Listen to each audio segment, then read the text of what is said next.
I came to win, to fight, to conquer, to thrive. I came to win.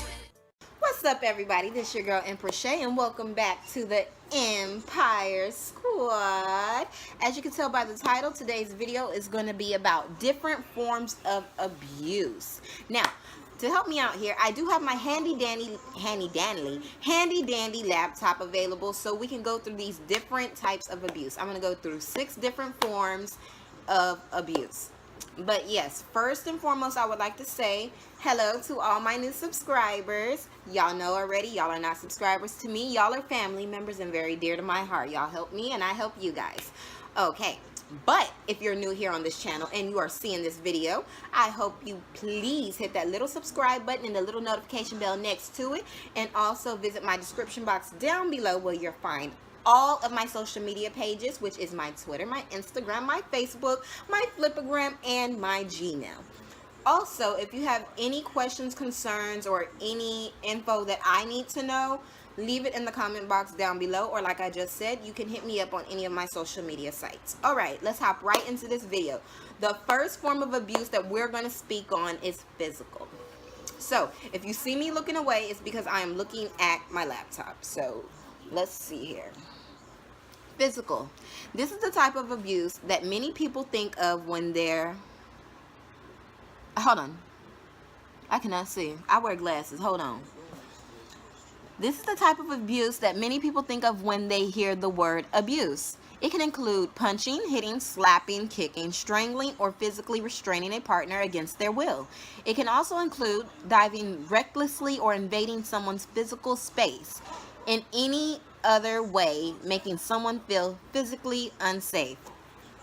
How many of you people, when you hear the word abuse, just simply go straight to the physical part of abuse and you think, oh my God, I've been abused because I've been hit, this, that, and the third, but you don't broaden your horizons and try to think back into your past of any other forms or any other ways that you've been abused, or maybe you're not educated on the word abuse itself to where you would know that there is different, forms of being abused. Like, it's not just physical abuse that is abuse. We have a lot of forms of abuse, and me personally, I can say I've been through almost all of them. Like, I literally did not know that there was more forms of abuse until I ended up in some little class that I shouldn't have been in, but I ended up in that class, and then later on down the line in life, every form of abuse that they spoke to me about in that class that I had not ever in my life went through, I ended up going through. So, the second form of abuse is sexual. How many people know what sexual abuse is? I don't know, but we're gonna inform you right now. Sexual abuse. Let's see. Oh my goodness. While sexual abuse can be a form of physical abuse, we put in a category by itself because it can include both physical and non-physical components. It can involve rape or forced sexual acts, withholding or using sex as a weapon.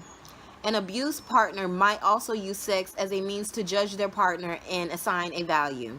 In other words, criticizing or saying that someone isn't good enough at sex, or that sex is the only thing they're good for. Because sex can be so loaded with emotional and cultural implications, there are many numbers of ways that the feeling around it can be uniquely used for the power of control. It wasn't until 1993 that the marital status rape was illegal in all 50 states. So many people may still assume that sex is something a partner is entitled to and not recognized as its larger pattern of power and control. What does that mean? I'm guilty of it. I'll raise my hand first and foremost. Not basically guilty as of doing rape or guilty as of, forcing something on somebody. What I'm guilty of is the verbal part of sex, where not necessarily telling somebody you ain't good for nothing, but you're not good for nothing but sex, but basically telling them all you want from me is sex. Like, I would say that is a form of sexual abuse, because you're constantly telling that person all you want from me is sex. Like, that's all you want. You know what I'm saying? But I think that would fall more into mental abuse, because like you're mentally abusing that person because you're constantly saying that, like, you just want sex from me. Also, no sexual abuse.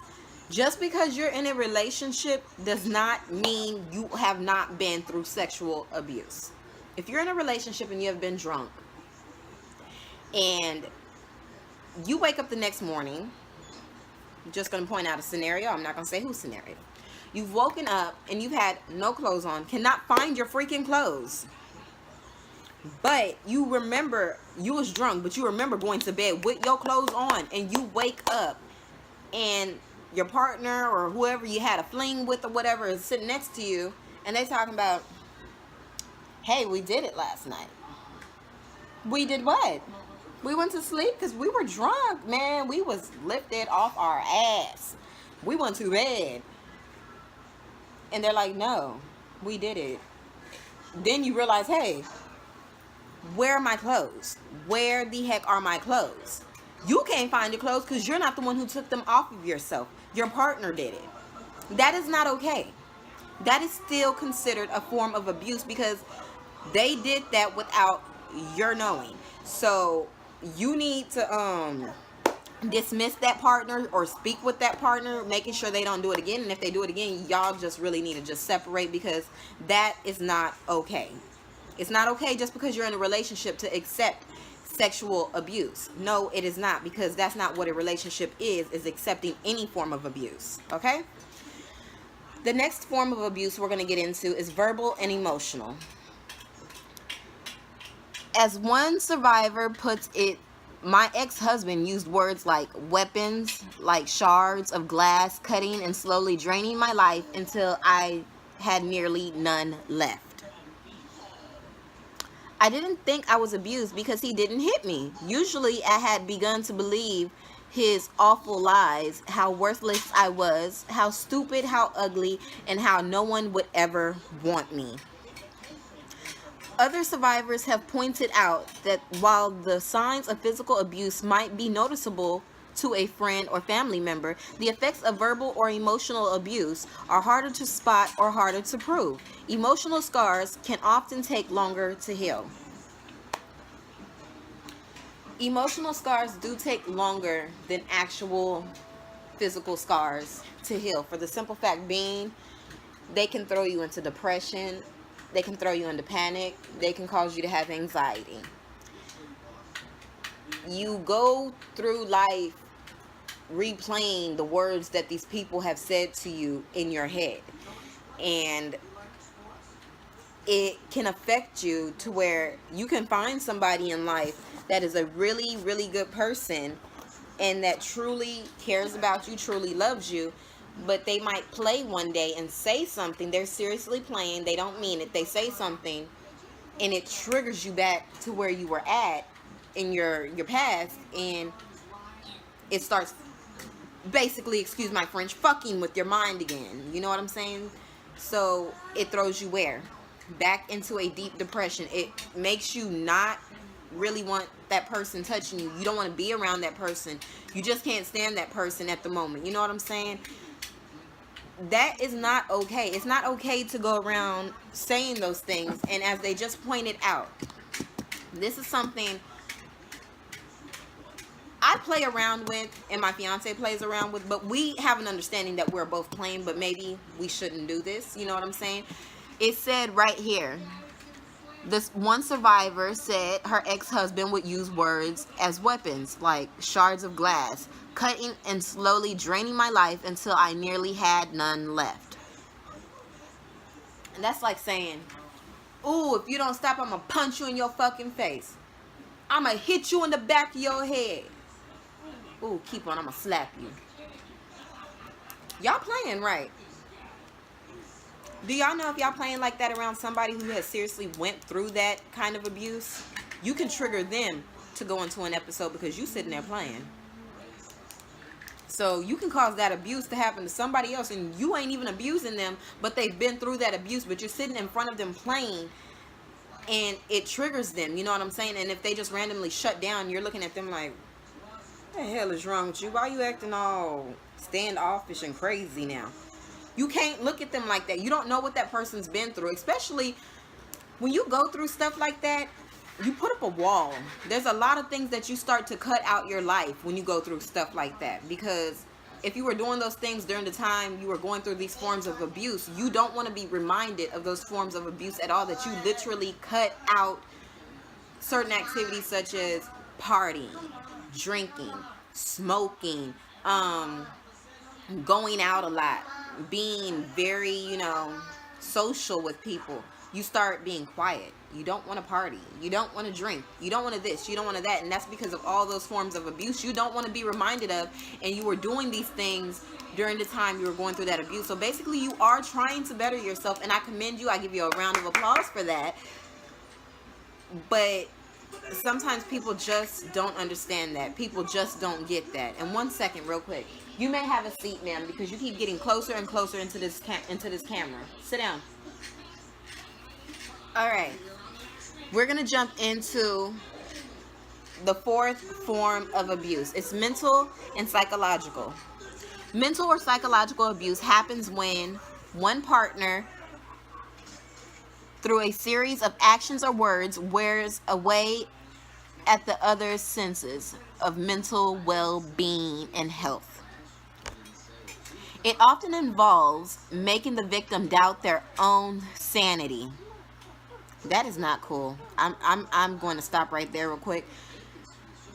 That's not good, because you can literally keep telling a person that they are crazy, that they are psychotic, that they are literally out their mind, to where sometimes they will sit and literally ponder on those things by themselves and really start to believe it. And then when they start acting like it, you want to try to go get the motherfucker some help. Excuse my language again. You cannot try to go get somebody some help when you done rubbed in their head, you're crazy, you're psycho, you're this, you're that. So when they literally start to believe in their head that they're all these things, don't try to call for help now. You can't call on Tyrone. No, you cannot. You can't. Because you did it. You're the one who did this to this individual. Anyways, on with the reading.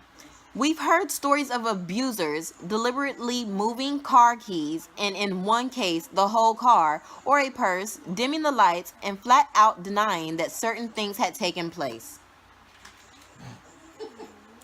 I promise you, that is not cool, because it leaves you wondering. Okay, for instance, you say, honey, I just sat this here a while ago, right? Where is it at? They know they done grabbed it, but they literally will sit there and tell you, I don't know, you had it. I know I had it, that's what I'm saying, but I put it right here, honey. But they moved it, right? So you're sitting there and you're still literally trying to look for it, and then you just get real mad at yourself, like, I'm slow, I'm crazy, I really am crazy, like they said I was. I can't even remember where I put this at. Just for them to come along and do this number. Oh, baby, here's the remote. It's right here. Now, I knew you had that remote this whole time. I told you I sat it right here, but you knew you grabbed it, and you've been looking at me look for it, making me feel like I'm really stupid and crazy. So you just gonna play with my head, right? You gonna purposely play with my head and make me think that so you just gonna keep on playing these mental games. That's what you're gonna do. That's what you're not going to do with me. Okay? All right. We're gonna keep on reading, you guys. The results of this, especially over a sustained period of time and often with isolation that abusers also tend to use, is that the victim depends on the abuser more and more because they don't trust their own judgment. They also hesitate to tell anyone about the abuser they're experiencing for fear they won't be believed. Angela, a participant in one of these support groups, said, He had called me crazy so many times, I was unsure if anyone would ever believe me about the abuse. What did I just tell y'all a while ago?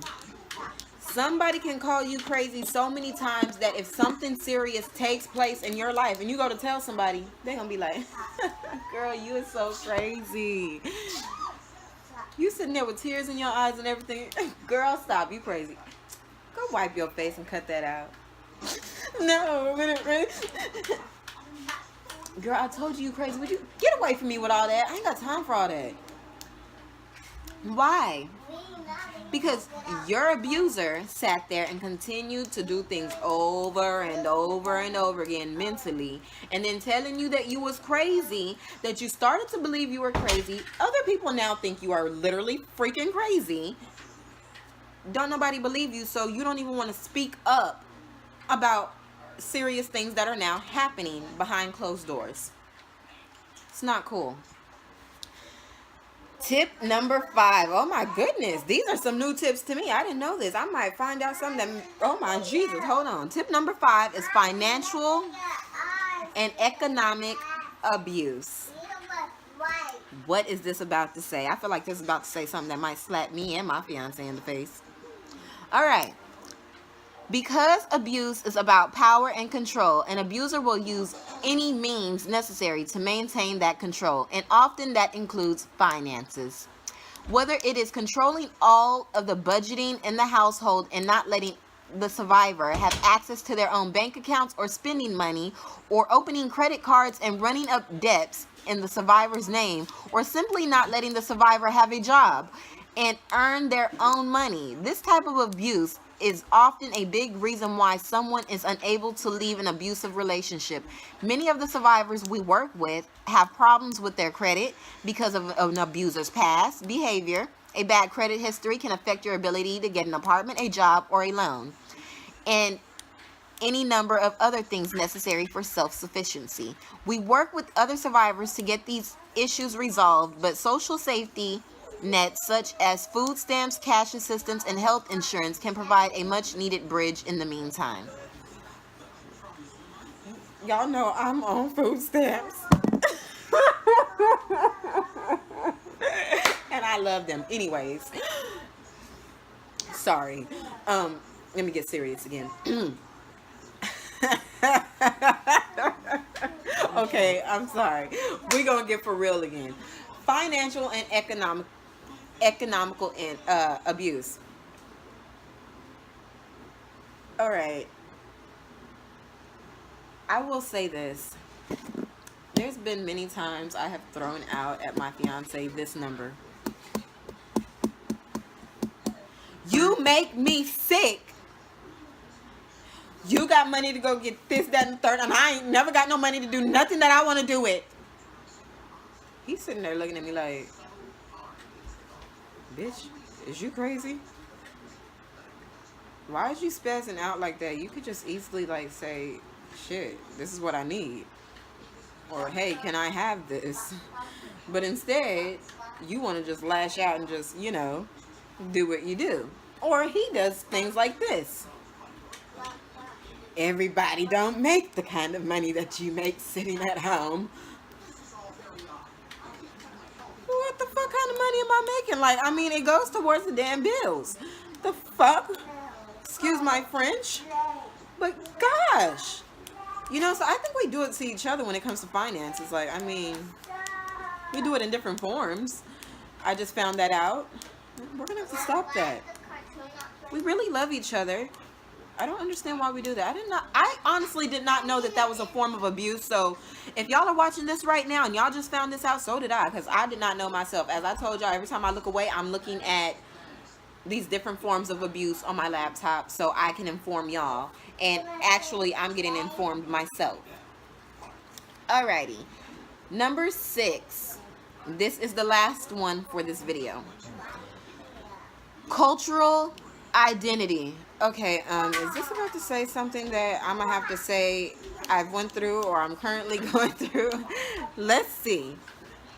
Cultural abuse happens when abusers are aspects of a victim's particular cultural identity to inflict suffering or as a means of control. Not letting someone observe the dietary or dress customs of their faith, using racial slurs, you half-breed, you Mexican, threatening to out someone as LBGQ/T if their friends and family don't know, or isolating someone who don't speak in dominant language where they live. All of these are examples of cultural abuse. An abusive relationship can include any or all types of behaviors sustained over a period of time and often escalating.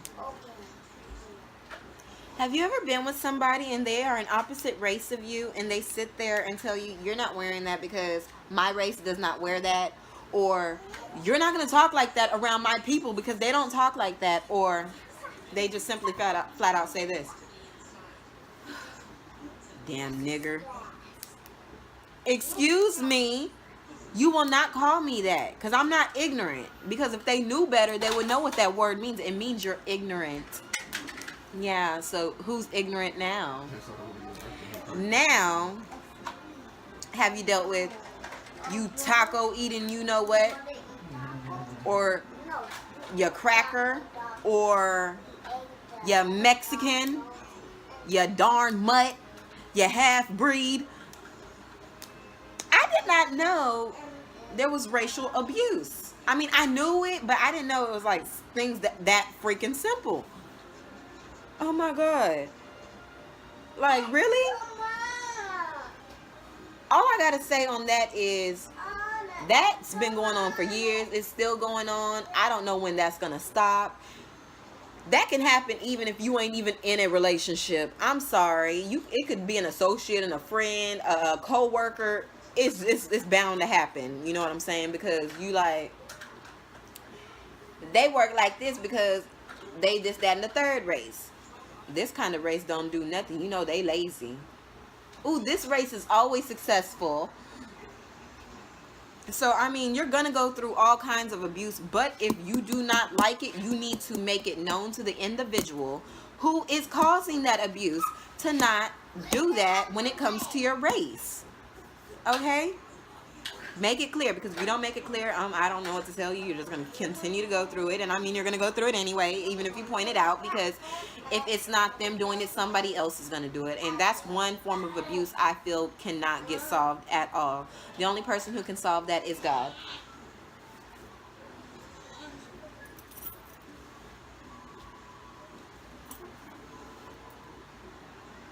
Now, to end this video, before we end it, I have to say this. If you or someone you care about is experiencing this and you want to talk to someone about your concerns, you can contact the Reach hotline that is available 24 hours a day, 7 days a week, 365 days a year. Call 1-800-899-9400 to speak with a trained advocate who will listen without judgment. That basically concludes the video about abuse. And on a serious note, this is what I'm going to say to anybody dealing with abuse. I just called out the phone number, but I will make sure that I do link it in my description box down below. It is Reach, and they are available 24/7, 365 days a year for you to speak to. If you feel you have nobody else to talk to and you are able to get to a phone, reach out to them, please. Please reach out to them, because nobody deserves to go through abuse at all. I am a victim of past abuse in relationships, in other areas of my life. And I don't want to get emotional because this video is not for that, but I'm here to say also, from my experiences of abuse, I am here for you guys also if y'all need help or somebody to talk to. So just hit me up on my social media sites or hit me up in the comment box down below. I am willing to talk to you, be your friend, and be that stronghold for you through this all. But with that being said, please keep in mind, if nobody else loves you, God loves you, and so do I. Please, if you have not yet, hit the subscribe button and the little notification bell so you'll be notified of when I come to you guys with new videos, new content, and all of that. I hope to see all you guys in my next video. Kisses and hugs. I love you guys so much. Have a very blessed day. Bye. I came to win, to fight, to conquer, to thrive. I came to win.